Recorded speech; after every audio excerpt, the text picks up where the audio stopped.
საღამო მშვიდობისა ჩემო მსმენელო.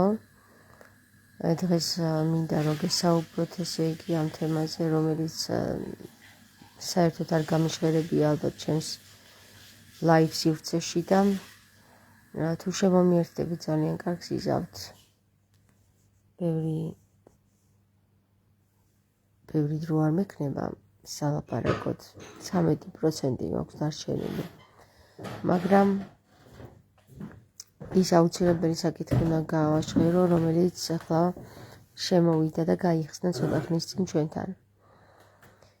ესე იგი არსებობს ესეთი ქართული ანბანი ლაზარე, რომელიც გვაწვდის როგორც წარსულის, ისე მომავლის გეგმებს, ისევე აწყვეს გეგმებს და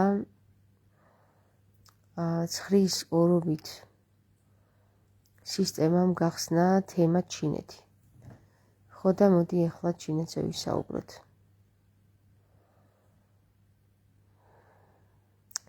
ალბათ თქვენ ყველას გამოგიწერიათ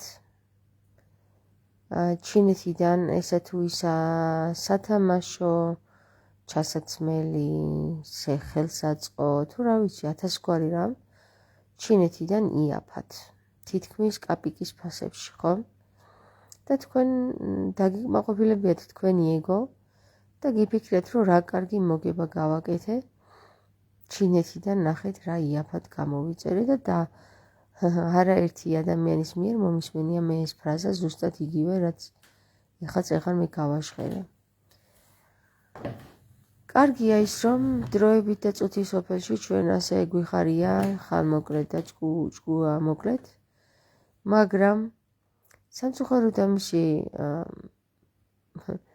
შედეგი ის არის, რომ ჩვენ ვერ ვფიქრდებით იმას, რომ ჩვენივე ხელით ვიღუპავთ ჩვენს მომავალს იმ ჭრილში.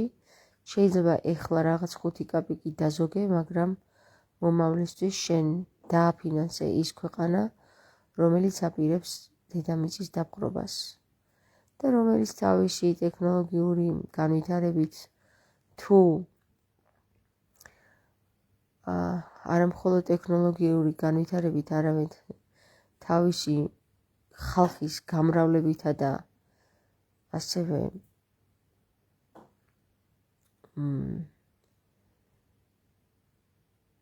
მეწარმეობით, არა მხოლოდ მეწარმეობით, არამედ რობოტების შექმნითა და ინდუსტრიით უკვე მსოფლიოს მმართველ ქვეყანას წარმოადგენს. ხო და შენ ამ ქვეყანას შენივე ხელით შეუწყე ხელი, რომ მსოფლიო დაეპყრო, ასევე შენს დაეპყარი, თავისი ფარმაციითა თუ ნებისმიერი წარმოებით და შენ გონია, რომ ჩინეთი შენ თავზე არ დაგაჯდება, მაგრამ ძალიან კარგად გიყიდა შენ ჩინეთმა, ძალიან კარგად შეისწავლა შენი ფსიქოლოგია TikTok პლატფორმით და შემდეგ კიდევაც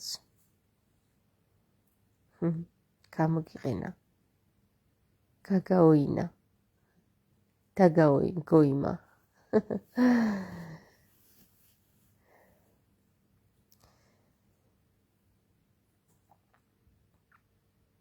ჩინეთი შემოიყვანს რობოტებს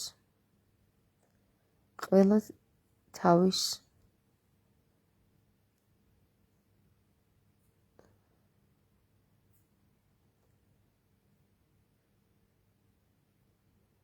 პარტნიორ ქვეყანაში დააყენებს რობოტებს, რობოტ ჯარისკაცებს, რობოტ გიგანტებს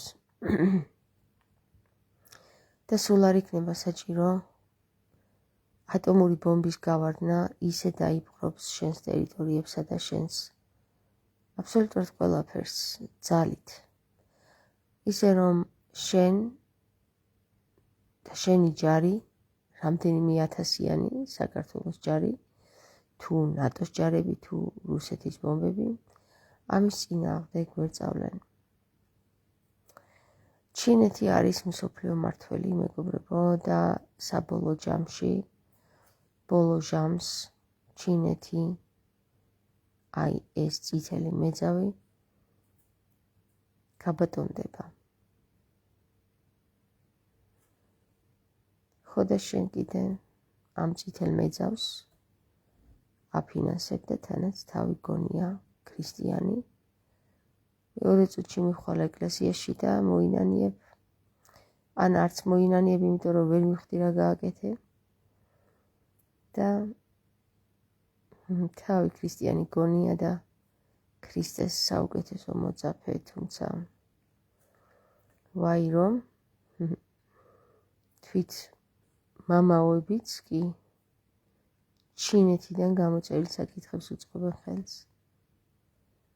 ვაი რომ ჩვენს ქვეყანაში აზროვნება სრულიად დაქვეით და ვაი რომ მხოლოდ ჩვენს ქვეყანაში კი არა, მსოფლიო მასშტაბით საყოველთაოდ დაქვეით და აზროვნება. და ეს იყო გეგმა, კარგად შეასრულეს, რადგან არავის აწყობს გონიერი და ბრძენი ადამიანი, რადგან მას ვერ დაიმორჩილებს და ვერც გააცრუებს, ვერც მოატყუებს, ვერც მოერევა, მაგრამ სწორედაც რომ ბოროტს კარგი ხრიკები აქვს მოგონილი, რადგან ამა ქვეყნისა ბრძანებელად არის დაყენებული ღვთისმიერ, ხო და შენც თავი ქრისტიანი გონია, როცა ჩინეთიდან იძერ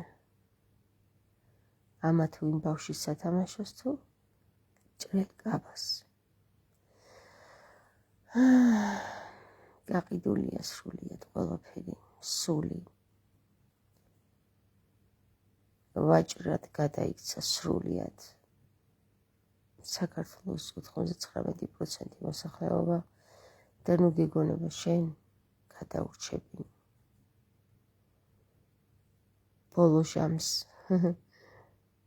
რომ ბოლო ჟამს მხოლოდ რჩეულთა შორის რჩეულნი დარჩებიან. და ვინმეს თუ გონია ილია მეორის ბრმრევლს, რომ ისინი არიან ეს რჩეულთა შორის რჩეულები, რომლებიც ჩინეთიდან იწერენ სათამაშოებს და სამზარეულოს აქსესუარებს, მაშინ მათ გონიათ და სინამდვილეში რეალობა აბსოლუტურად სხვანაირად გამოიყურება.